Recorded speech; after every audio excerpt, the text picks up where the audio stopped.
Hello there. In this video, we are going to discuss few questions of paper 2 of English for GSET 2024 December, that is. Now, the first question asks about the poem which has been hailed as semi-wasteland. So, the correct answer is Dover Beach.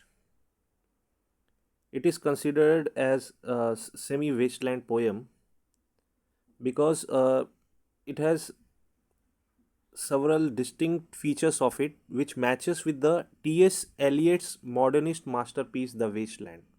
If one can remember, T.S. Eliot is popular for the poem The Wasteland. So Dover Beach, the poem, is very similar to the work of T.S. Eliot. Therefore, it has been referred as semi-wasteland.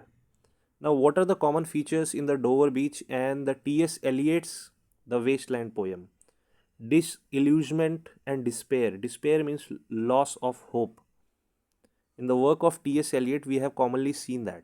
Therefore, this Dover Beach poem also has those features. Therefore, F.R. Leavis, he termed this poem, F.R. Leavis is actually a literary critic. He termed Dover Beach as semi-wasteland. So, the correct answer is that. Now there are other options which has been given here. Thyrsis is monody poem, and all these works are actually by Matthew Arnold. He has written them in different years. Thyrsis is written in the year 1861, which is pastoral work. It talks about the beauty of nature, speaker's grief over the loss of his friend, Empedocles on Etna. This is also Matthew Arnold's work in 1852. It includes the dramatic monologue. It talks about the ancient Greek philosopher Empedocles, who actually jumps into the volcano Etna, which is there in Italy, if you know that. So it talks about common themes such as philosophy, mortality, and the human condition. The Scholar Gypsy is another poem by Matthew Arnold, written in 1853. It talks about a scholar who leaves his studies to join a group of gypsies, and that person roams around the countryside.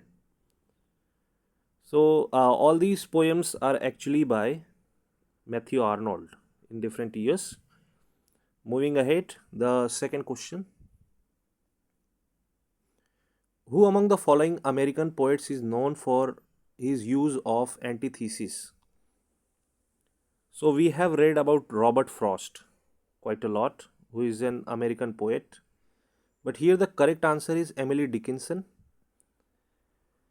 He utilizes antithesis a lot, which is a rhetorical device in which two opposite ideas are actually used together, which creates a contrast or highlights their differences.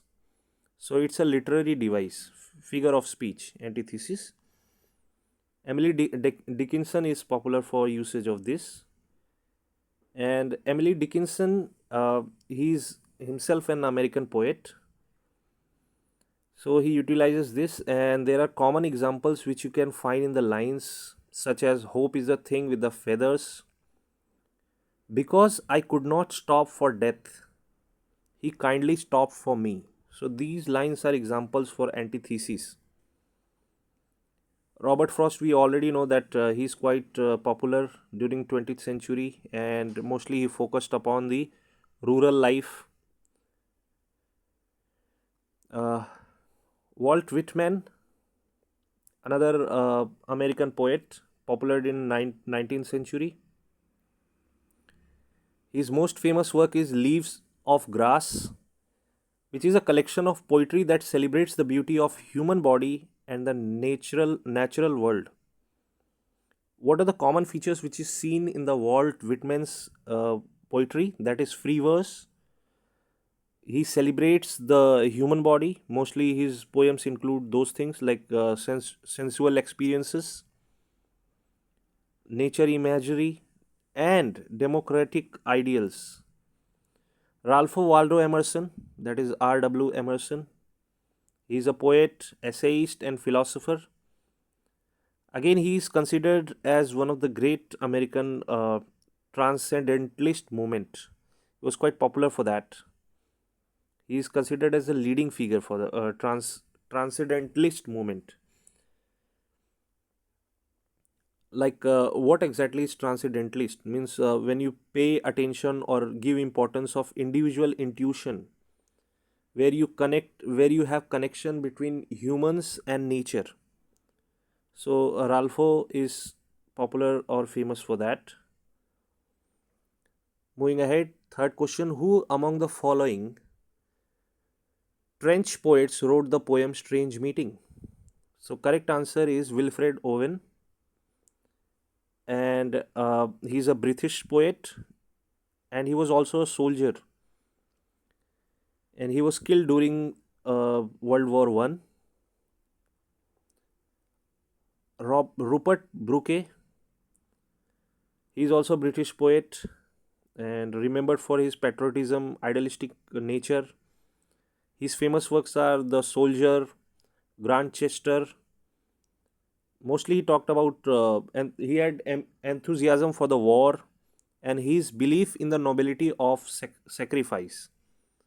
So Rupert Brooke was famous for that. Isaac Rosenberg, another British poet, he was also killed during World War One. He also talked about the war experiences. So and he had Jewish identity, so he wanted to reflect upon that.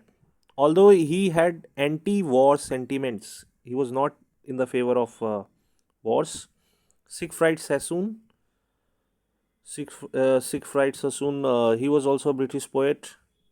He also had anti-war thinking or belief. His most famous poets include The General and Does It Matter? Moving ahead, fourth question. The animal imagery is profusely found in the poetry of whom? Out of these four options, so it's Ted Hughes. Ted Hughes is a popular British poet and he is also considered as children's writer.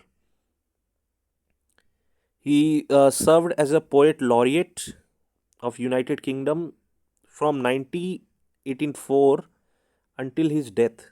He actually was born in 1930. He explored about natural world and the relationship between humans and animals. So animal imagery is related with Ted Hughes. Like he was a farmer and a naturalist himself. Therefore, we can say that that had influence upon him. Seamus Heaney, he's an Irish poet from Ireland, and he won Nobel Prize for Literature in the year 1995. So he explores about Irish identity, history, and culture.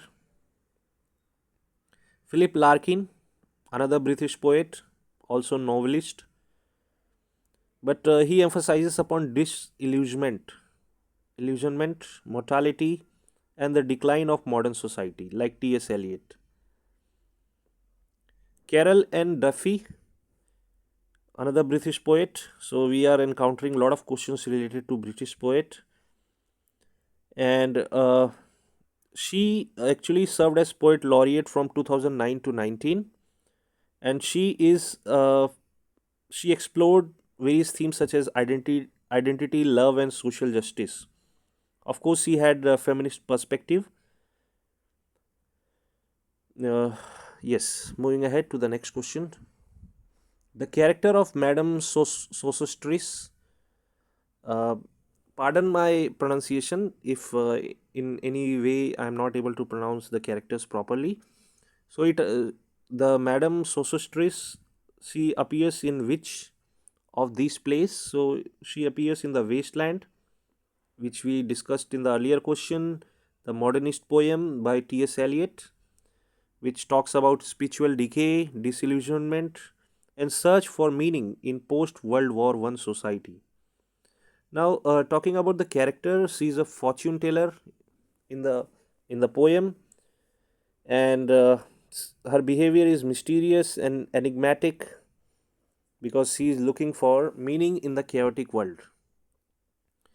Another poem which we see, that is the love song of J. Alfred Prufrock, which was written in 1915. I am mentioning the dates because sometimes they ask about the year also. Another modernist poem by T.S. Eliot, themes of alienation, anxiety, and search for the meaning in the modern life. So, J. Alfred Prufrock is actually the middle aged man who is struggling to connect with others and find his place in the world. Another work of T.S. Eliot, The Hollow Man, written in the year 1925. Again, the same themes such as spiritual decay, disillusionment, and the search for meaning in the post World War I society. So, the hollow men, they are unable to connect with others or find meaning in their lives. Uh, we see Geronshan.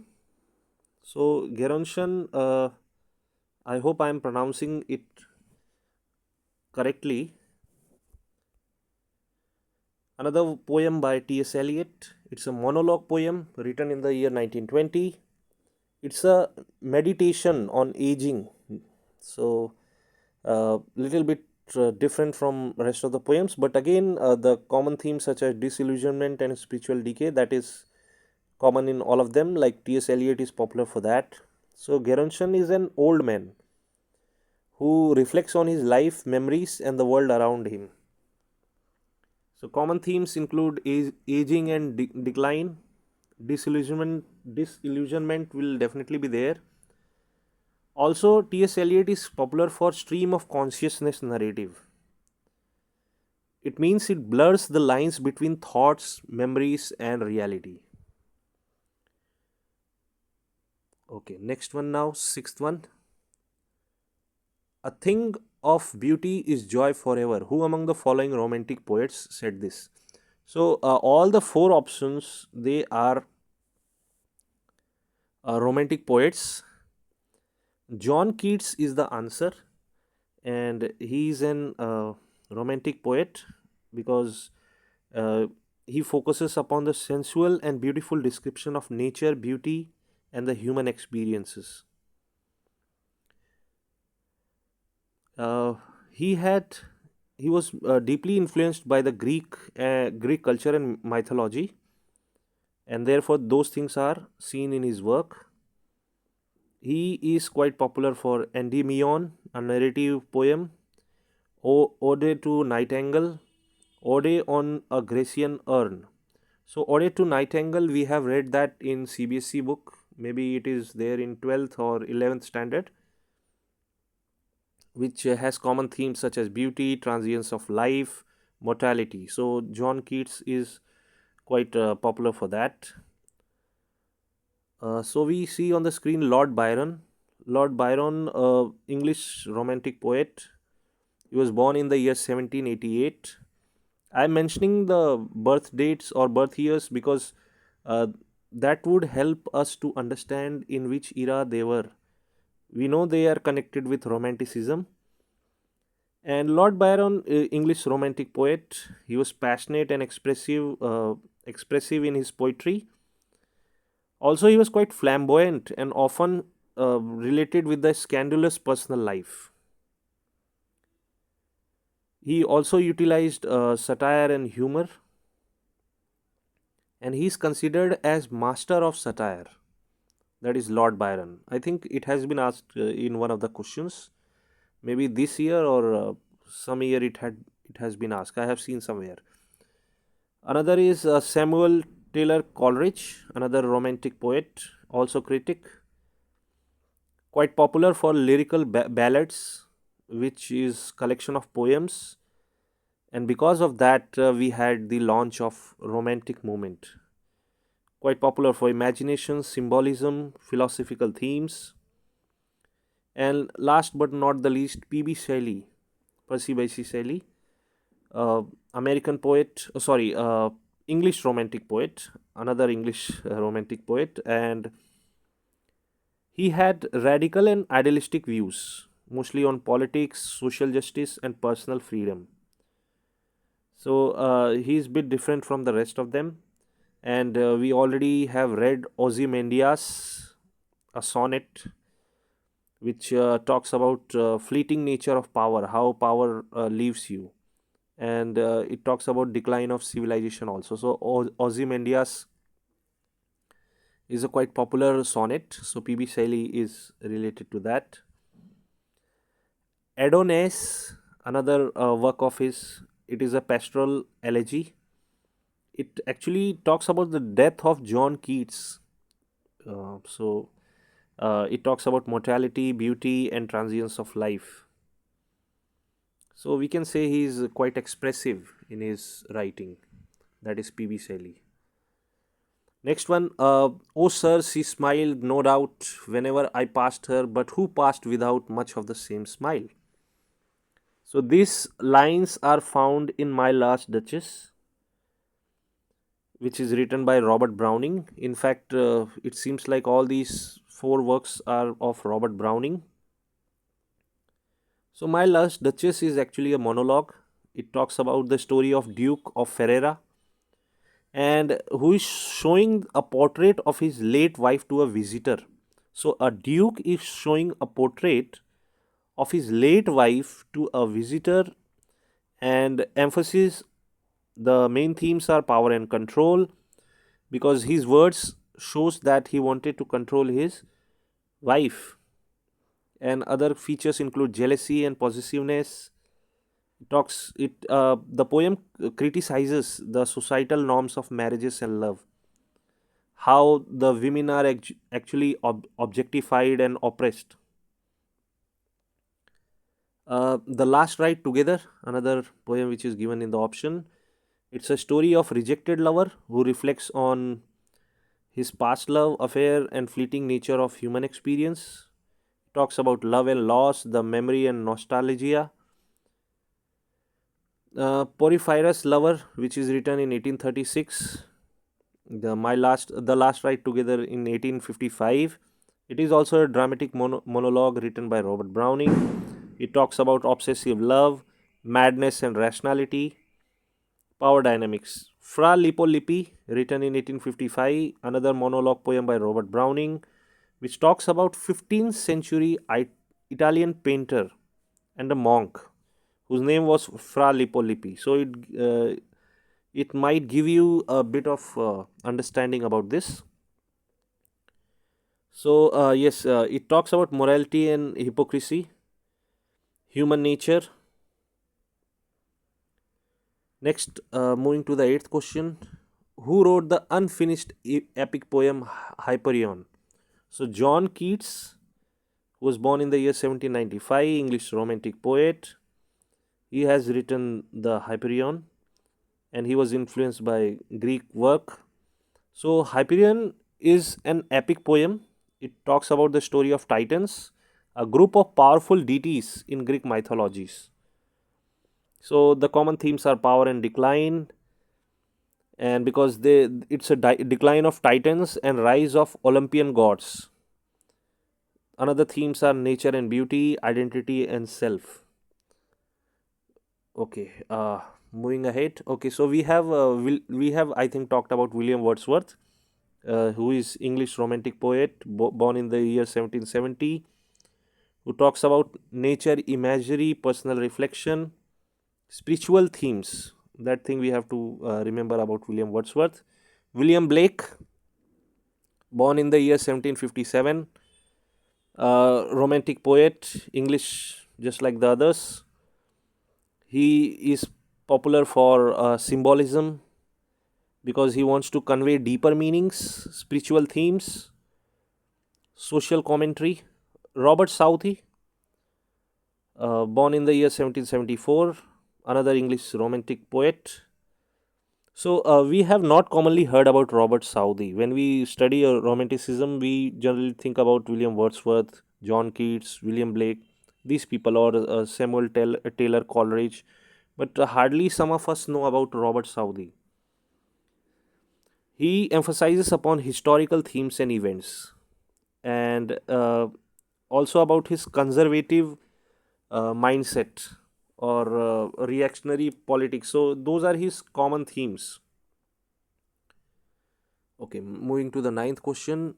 Who wrote the lines "I speak three languages, write in two, dream in one"? So Kamala Das, she is born in 1934, also known as Kamla Surya, Indian poet, novelist, and short story writer. So it's very quite. It's not quite often that we see that many poets as short story writer. She is quite bold in her approach, honest writing style. She talks about love, identity, and social justice. Like other female writers, she is also having feminist perspective, exploring themes of women rights, identity, and empowerment. She was multilingual.